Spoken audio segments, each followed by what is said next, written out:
Hey there, Sean Terry here, host of the Flip2Freedom Podcast, with over 7 million listeners and author of one of the #1 downloaded books on real estate investing in Amazon, The Ultimate Real Estate Investing Blueprint. You can get that for free at Flip2Freedom.com. Go to Flip2Freedom.com to download that. Now, what we are doing is a question, Q&A. So if you have a question, and whatever social media network, you have Twitter, you can do Facebook if you want, go and under the hashtag Ask Flip2Freedom, ask Flip2Freedom for the hashtag. You can ask your question, we sort through them, compile the questions that are very similar, and then we answer them on these episodes. So today the question is from Patrick Ball. Patrick Ball, and he is asking, what has your experience been in terms of getting a better response, letters or postcards? So when it comes to marketing, we're talking about response rate, right? So response rate. So what happens is a lot of people, now in wholesaling business, wholesaling houses, this entire business we're in, is about getting the phone to ring. And specifically, one of the best sources to finding distressed sellers is direct mail. In direct mail, there's a lot of components in direct mail, right? There's the list you target, there's the direct mail piece, there's the call to action, and all those make an impact. So let's talk about the list first, and then we'll get into the mail piece, and then we'll talk about the actual structure of the mail piece for the call to action.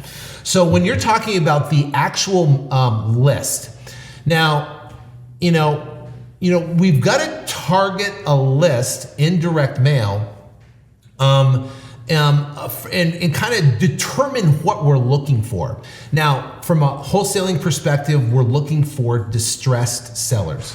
So I look at direct mail as if there's two different buckets, or basically, I relate it to fishing.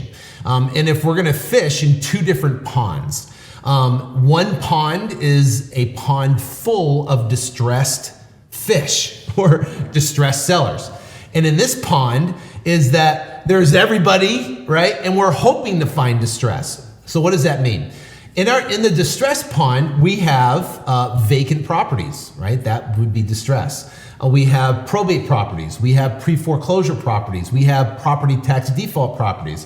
We have inheritance properties. So those are 5 forms of distress that are in this distress pool. So if we have a mail piece, a postcard, a letter, and we send it to a distressed seller, our response rate, is what the question's about, is going to be higher because now we're targeting a distressed situation. So our response is going to be higher.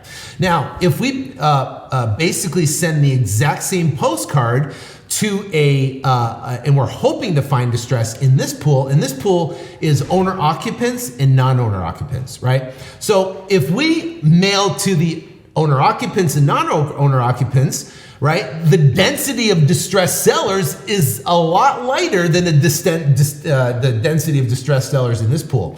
So what happens is we're hoping to find distressed sellers in this pool over here. So the bottom line is that when it comes to response rate, we got to look at the list we're targeting. Now, if you're first starting and you're brand new and you're just getting involved in real estate, you only want to focus on distress. You only want to focus on the 5 distress. You want to focus on vacant. You want to focus on pre-foreclosure. You want to focus on property tax default. You want to focus on inheritance and probate. That's what you only want to focus on. If you are been in the business for a while and you've, and now for our business, we target distress every single month, right? And we also, because this list size for us is about 10 to 12,000 names, right? For us to scale it, and we're going to drop 100,000 mailers a month, we can't do it with this small list. We have to reach into this list right here, which is now we're searching for distressed sellers. We're hoping to find distressed sellers in this pool over here. So when you're first starting out, you've got to target this distress. So that's number 1. On increasing response, make sure you have a very targeted list and you only focus on distress first. Don't move into this other one until you're scaling beyond this total universe or pool of distressed sellers.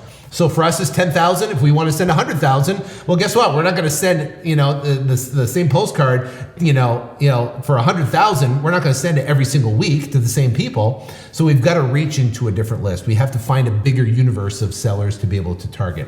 Now, that's number one, the list. Number two, right, is the actual mail piece, right? The mail piece. Now, what happens is when people first get started, they look at different mail pieces and they want to pick everybody else's mail piece, right? They want to use Sean Terry's postcard. They want to use Kent Clothier's letter. They want to use Joe McCall's postcard, or they want to use, whoever else is out there, Postcard or whatever, Tom Crow's postcard or whatever. So you want to use all these, other guys' postcard and be able to do that. So what we do, right, is what we want to do is yes, we can use that postcard, but also what we want to do is we want to design our own postcards. We want to design our own. Now, what happens is when you start talking about and designing your own and writing your own postcards, that starts to freak people out because now they have to know copywriting and whatever. So initially I would start using other people's postcards at first, and then start getting a feel of what you're doing. So for what we do is I write my own letters. I write my own postcards, and I write them myself, and I'm constantly changing and writing and changing. What we want to do is establish a postcard as a control. So if I'm going to mail a campaign of postcards, I'm going to mail initially with a control letter, and I'm going to mail the entire list. So if I have a distress list, and let's say it's 10,000, right? And I'm going to mail 2,000 a week, and then I'm going to mail those over the next 5 weeks, right? I'm going to mail one postcard, the control, over the next 5 weeks. And then I'm going to pull a new list of distress, because the things that happen with distressed sellers is time and circumstance. Time and circumstance changes. So, right, what time changes, right? As time passes over 5 weeks, circumstance change. They might need more money. The foreclosure date might get getting sooner. The auction date might be getting sooner. Circumstance is happening. So what happens is we want to hit those distressed sellers at least for every cycle. What you do, if you have 10,000 names and you're going to do 2,000 a week, and you're going to do it over a 5 week period, then you mail them, and then you pull that list again and you mail them again. But what you're going to do now is you're going to make a modification in the postcard, one modification, and now you're going to try to beat the control. Now, the modification might be the headline, the modification might be the body copy, whatever it might be. But what you're going to do is make a little modification, and then you're going to try to beat it mailing the same list, right? Now, two things are going to happen, right? Well, one thing's going to happen is that you're either going to beat the control or you're not going to beat the control. Now you know this control is the one. Now you're going to make a little bit modifications to change and beat it. So what's going to happen now is now you're constantly modifying your mail piece and tracking specifically the response on that particular mail piece to determine the response rate to try to beat a control. A lot of people, what they do is they just stick with the same mail piece and they mail it over and over and over and over and over and over and over again, and they're not improving. Your goal with direct mail is to improve, modify, change, adapt, change your letter. And you always have a control, and you want to beat the control. You want to make one modification in that, and that would be a headline. It might be the body copy. It might be a picture on there. It might be something. And now you notate what that is, and then you try to beat the control. If you can beat it, great. Now this becomes the control. And now you want to turn around and see if you can beat that control in the next 5 week cycle, if that makes sense. Okay. Now, so that's that. So let's talk about frequency when it comes here. Frequency. You want to hit on a distress list because of time and circumstance. You want to pull that list and you want to mail it every single month. We mail the distress list every single month because of time and circumstance, right? So we mail that. On our bulk list that we mail that. If we have 100,000 names, we're going to mail them over a 4 week period. Then we're going to hit them with a different mail piece over another 4 weeks. We're going to hit them with a different mail piece over another 4 weeks. But we're going to hit that mail piece, this one list of 100,000 names. We're going to hit that 6 times. Okay. Now with the distress list, because it's always changing and foreclosure changing and inheritance properties move and change, we're going to pull the distress list every single month. With the bulk list, we're going to pull it one time and we're going to mail it over a 6 periods over 6 months. In this particular case, okay? So now you've got the frequency, you got the mail piece. Now let's get into the call to action, okay? A lot of people say, well, should I put a website and a phone number on the website? No, okay? You only wanna have one call to action. I prefer a phone number other than having a web address, because if you are driving an offline person to online, well, think what happens when you get online, right? You get online and you type into Google, right? And you type in, whatever, try to find the web address, and it comes up wrong, and then other ads come up. So now you have other ads come up, and then you have a ding that flashes up because Facebook's on or whatever, and then you got a friend that's saying, hey, you going out clubbing tonight? And you go, oh no, I'm not going out clubbing tonight. Next thing you know, you're down this rabbit hole because you started from one thing, from a postcard that asked you to go online. You went online, you searched them online, and then you went down this rabbit hole that brought you going out clubbing tonight. So next thing you know, holy cow, I got to take a shower real quick so I can get ready, so I can be ready, so I can get, meet him over at the club, for cocktails or whatever, right? So it goes down this rabbit hole, and I'm talking about the seller, I'm not talking about you. So you're going down this rabbit hole. So the bottom line is that you want to keep people, if they're offline, keep them offline. Get them to pick up the phone, get them on the phone, have a conversation with you, and then you can talk to them, you can ask their situation, you can figure out if they are motivated or not motivated, you can book an appointment with them, and then they can feel like, okay, I've got that off my list. You know what I mean?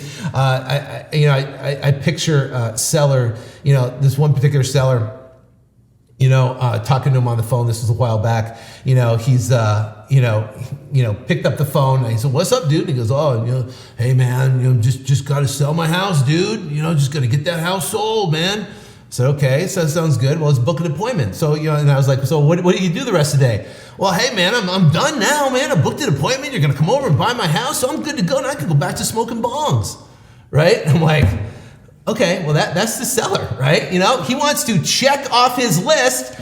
He made a phone call, he booked his appointment, boom, now I can go out and I'm done. I'm getting it off my list.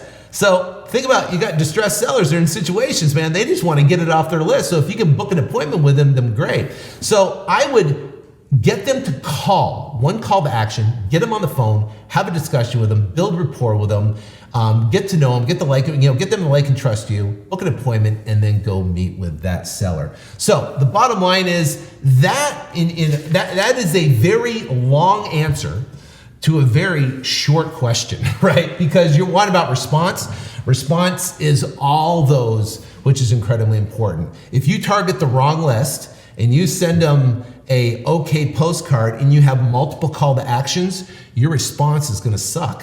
But if you target the right list and you target a mail piece that we know converts, right? And you keep modifying that mail piece and you have one call to action, well, guess what? Your response is going to double and triple, and that's gonna make all the difference in your business. So if you like more of these, ask your question at hashtag #AskFlip2Freedom, hashtag #AskFlip2Freedom. You can do it on Twitter, you can do it on Facebook. We'll search those and we will compile the questions, be able to answer these questions for you. If you want more information from me, go to Flip2Freedom.com, Flip2Freedom.com.